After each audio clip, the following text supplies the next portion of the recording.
Discover world के मुअज़्ज़िज़ दोस्तों, अस्सलामु अलैकुम। दोस्तों, सूरज ज़मीन से 15 करोड़ किलोमीटर दूर है। बग़ैर किसी मुदाखलत के हमें ज़रूरत के मुताबिक तवानाई फराहम करता है। सूरज के अंदर वो हिस्सा या वो भट्टी जिसमें हाइड्रोजन हीलियम में तब्दील हो रही है, कोर कहलाता है। यहाँ का दर्जा हरारत और सूरज की बाहर वाली सतह के दर्जा हरारत में नुमाई फ़र्क पाया जाता है। मरकज़ी दर्जा हरारत 1,50,00,000 सेंटीग्रेड है, जबकि बैरूनी सतह जिसको फोटोस्फीयर कहते हैं, इसका दर्जा हरारत 5800 सेंटीग्रेड है।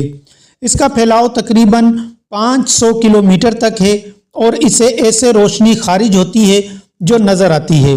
इसके ऊपर क्रोमोस्फीयर है जो हज़ारों किलोमीटर तक फैला हुआ है। इस जगह दर्जा हरारत 6000 सेंटीग्रेड से 50,000 सेंटीग्रेड तक बढ़ता रहता है। इस हिस्से से सुर्खी नुमा रोशनी खारिज होती रहती है, जिसे सिर्फ सूरज ग्रहण के वक्त ही देखा जा सकता है।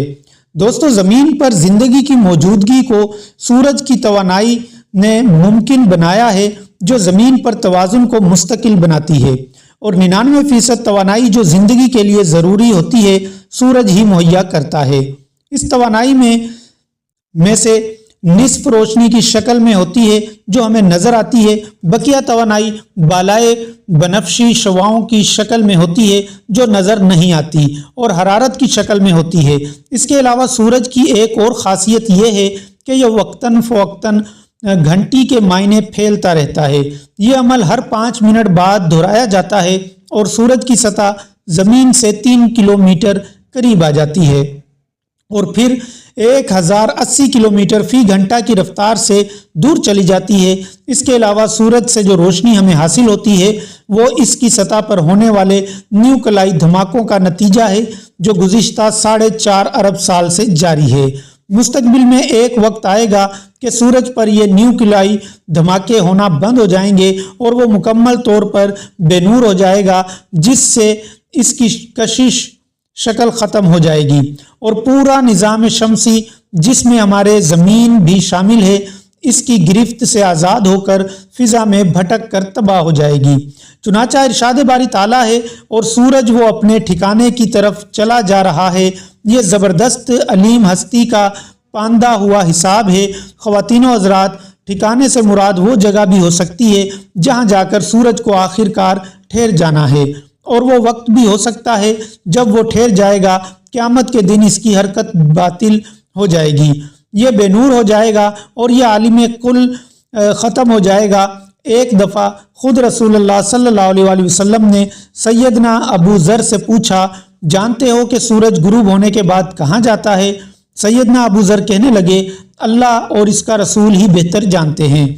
आप सल्लल्लाहु अलैहि वसल्लम ने फरमाया, सूरज गुरूब होने पर अल्लाह ताला के अर्श के नीचे सजदा रेज करें और दूसरे दिन तुलू होने का अज़न मांगता है तो इसे अज़न दिया जाता है। फिर एक दिन ऐसा आएगा कि इससे कहा जाएगा कि जिधर से आया है उधर ही लौट जाओ। फिर वो मगरिब से तुलू होगा। नाज़रीन इकराम, इस हदीस में 2 बातें मालूम हुई। एक ये कि सूरज और इसी तरह दूसरे सियारों की गर्दिश महज कशिश शकल और मरकर गरीज गूत का नतीजा नहीं, बल्कि इजराम फल्की और इनके निज़ाम पर और अल्लाह हकीम व खैबर का ज़बरदस्त कंट्रोल है कि इनमें ना तो तसादुम व तज़ाहुम होता है और ना ही इनकी मुकर्रा गर्दिश में कमी बेशी होती है, और ये सब अजरामुल्लाह के हुक्म के तहत गर्दिश कर रहे हैं। दूसरे ये कि क़यामत से पहले एक वक्त आने वाला है जब सूरज मगरिब से तुलू होगा और इसके बाद निज़ाम कायनात बिगड़ जाएगा, और यही नहीं बल्कि सूरज की रोशनी ख़त्म कर दी जाने का जिक्र है।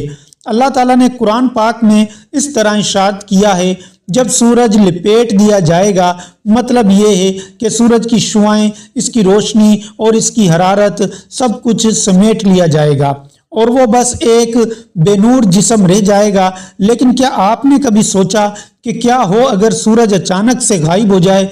नाज़रीन गिरामी, ये सवाल के 2 पहलू हैं। पहला ये कि ऐसा होने के बाद कायनात का नज़ारा कैसा होगा, और दूसरा पहलू ये कि इससे ज़मीन पर मौजूद तमाम जानदारों पर क्या असरात मुरतब होंगे। तो चले इन पहलुओं पर बात करते हैं। अगर अचानक सूरज गायब हो जाए तो तब भी ज़मीन बाशिंदों को इसकी खबर तक ना होगी और इसकी रोशनी इन तक आती रहेगी। ये रोशनी महज 8 मिनट तक बरकरार रहेगी। हम जानते हैं कि खला में रोशनी तकरीबन 3 लाख किलोमीटर फी सेकंड की रफ्तार से हरकत करती है और ज़मीन से सूरज तक का दरमियानी फासला लगभग 1.5 करोड़ किलोमीटर है। तो इस फासले को तय करने में रोशनी को 8 मिनट की मुसाफत तय करना पड़ती है। जी हाँ, सूरज की रोशनी जो आप इस वक्त देख रहे हैं वो 8 मिनट पहले सूरज से रवाना हुई थी। यूं इस बात का अंदाज़ा लगाया जा सकता है कि रोशनी जो इस कायनात की सबसे तेज़ रफ्तार शिया कहलाती है वो भी कुछ वक्त के बाद ज़मीन तक पहुंचती है। मुअज़्ज़िज़ ख़वातीनो हज़रात, कायनात में ज़मान व मकान की एक चादर मौजूद है। जिस चीज़ का जितना ज़्यादा मादा होगा वो इस चादर में इतना ज़्यादा खम पैदा करेगी और इसके गिर्द ढलान पर छोटी चीज़ें जिनमें सियारे और सियारचे वगैरह शामिल हैं गर्दिश करेंगे। आइंस्टाइन ने यह भी बताया कि अगर कोई मादा इस चादर पर हरकत करे या अचानक गायब हो जाए तो इस चादर में लहरें जिनको ग्रेविटेशनल व्यूज का नाम दिया गया है बनेगी और इन लहरों के फैलने की रफ्तार रोशनी की रफ्तार के बराबर होगी। इसका मतलब यह है कि सूरज के गायब होने के 8 मिनट बाद हमें इसके गायब होने का इल्म होगा। साथ ही साथ 8 मिनट बाद ज़मान व मकान की चादर में खम ख़त्म होगा और इस वक्त ज़मीन अपने मिदार से हटकर सीधे रास्ते पर रमा हो जाएगी। दुनिया में दिन का वजूद सिरे से ही ख़त्म हो जाएगी और निज़ाम शमसी के तमाम सियारे इन्हेरों में डूब जाएंगे। इसके अलावा हमारी दुनिया 99% ऑक्सीजन फोटोसिंथेसिस के अमल से हासिल कर रही है। इस अमल में पौधे कार्बन डाइऑक्साइड जज्ब करके ऑक्सीजन खारिज करते हैं, लेकिन सूरज के बगैर पौधों का ये अमल ख़त्म हो जाएगा। मगर फिर भी ज़्यादा खौफ की बात नहीं होगी क्योंकि दुनिया की 7 अरब आबादी 6000 करोड़ किलोग्राम ऑक्सीजन एक साल में लेती है और हमारी ज़मीन पर 1 करोड़ अरब किलो ऑक्सीजन है। इसका मतलब ये है कि बगैर सूरज के इंसानों और जानवरों को मिलाकर ऑक्सीजन ख़त्म होने में हज़ारों साल लगेंगे। दोस्तों, बड़े दरख्तों को छोड़कर ज़्यादातर पौधे कुछ हफ्तों या दिनों में मर जाएंगे क्योंकि बड़े दरख्त अपने अंदर इतनी एनर्जी रखते हैं कि वो अंधेरों में भी कई सालों तक जिंदा रह सकें। और छोटे पौधों की मरने की वजह यह होगी कि सूरज के बगैर ज़मीन का दर्जा हरारत गिरता जाएगा, जिसकी वजह इनकी मौत भूख नहीं बल्कि शदीद ठंड से होगी। इसके अलावा भी हमारी ज़मीन की सतह का अव्ज दर्जा हरारत 14 से 15 डिग्री सेल्सियस है, लेकिन बिना सूरज की हमारी ज़मीन अपने अंदर की गर्मी बहुत तेज़ी से खोने लगेगी और तकरीबन 1 हफ्ते बाद हमारी ज़मीन का दर्जा हरारत 0 सेंटीग्रेड हो जाएगा, जिस पर भी ज़िंदगी मुमकिन है। लेकिन 1 साल बाद हमारी ज़मीन की सतह का अव्ज दर्जा हरारत -73 डिग्री सेंटीग्रेड हो जाएगा और इस दर्जा हरारत में इतनी ठंड होगी कि अगर हम खोलता हुआ पानी हवा में फेंकें तो वो ज़मीन पर गिरने से पहले ही हवा में जम जाएगा। नाज़रीन गिरामी, सूरज के अलावा ज़मीन पर गर्मी के कुछ अपने भी असबाब हैं। मसलन इस गर्मी का 20% ज़मीन की सतह के अंदर मौजूद लावा है और बाकी 80% रेडियो एक्टिव एलिमेंट से आता है। इनकी वजह से ज़मीन के कोर का दर्जा हरारत 5000 डिग्री सेंटीग्रेड होता है, लेकिन सूरज के बगैर अगले 1 से 3 साल के अंदर सारे समंदर बर्फ से ढक चुके होंगे और तमाम समंदरी मखलूक़ात आहिस्ता आहिस्ता मरना शुरू हो जाएंगे। मुख्तसर ये कि सूरज ज़मीन पर रोशनी का वाहिद मंबा है और इसके गायब होने के बाद पूरे सियारे पर अंधेरों के साथ साथ शदीद ठंड भी अपने डेरे जमा लेंगी। ऐन मुमकिन है कि चंद दिनों में पूरे के पूरे कोरे पर जिंदगी का नामो निशान तक बाकी ना रहे। इसके अलावा दोस्तों, क्या कभी आपके जहन में यह ख्याल आया है कि आग के गोले यानी सूरज को अगर बुझाने की कोशिश की जाए तो पानी की कितनी मिकदार चाहिए होगी?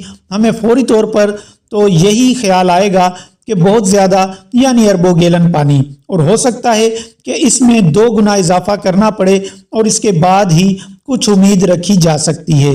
ویسے تو آپ سب کو معلوم ہے کہ یہ سوال قابل فہم ہے، کیونکہ آگ کی معیاری رد عمل کا نتیجہ ہوتی ہے اور آکسیجن کے نتیجے میں پھڑکتی ہے، جس پر پانی ڈال کر حرارت بڑھائی جاتی ہے تاکہ اس کی شدت میں کمی آ سکے۔ مگر خلا میں تو آکسیجن ہوتی ہی نہیں، پھر وہاں پانی کا کیا کام کر سکتا ہے؟ در حقیقت آپ کے لیے یہ بات حیران کن ہوگی کہ اگرچہ سورج دیکھنے میں تو آگ سے بنا ہوا ہے، مگر یہ وہ آگ نہیں جو ہم زمین پر دیکھتے ہیں، بلکہ یہ جوہری فیون ریاکشن سے بھڑکتا ہے، جس کے لیے آکسیجن کی ضرورت نہیں ہوتی۔ اگرچہ سورج پر پانی کو ڈالا جائے گا تو اس کے بھڑکنے میں کمی آنے کی بجائے الٹا رد عمل ہوگا اور وہ زیادہ روشن ہو جائے گا، یعنی ہم سورج کو پانی کی شکل میں زیادہ ہائیڈروجن فراہم کریں گے، جو کہ جوہری فیون کا ایندھن ہوتا ہے، جس کے نتیجے میں وہ زیادہ بھڑک کر اور زیادہ روشن ہو جائے گا۔ تاہم اگر آپ بہت زیادہ پانی ڈالیں گے تو سورج کے درجہ حرارت میں کمی آئے گی، مگر وہ بھی عارضی ثابت ہوگی۔ اور ہاں، اتنی مقدار میں پانی لے جانا بھی بڑا مسئلہ ہے، کیونکہ وہ وہاں تک پہنچنے سے پہلے ہی ابلنے لگے گا اور بخارات کی شکل اختیار کر لے گا۔ ناظرین گرامی، ویڈیو پسند آنے کی صورت میں اسے لائک کر کے ہماری حوصلہ افزائی کریں اور مزید اچھی ویڈیوز کے لیے ہمارے چینل کو سبسکرائب کریں۔ ہماری اگلی ویڈیو آنے تک اپنا، دوستوں اور گرد و نواح کے لوگوں کا بہت زیادہ خیال رکھیے گا۔ اللہ حافظ۔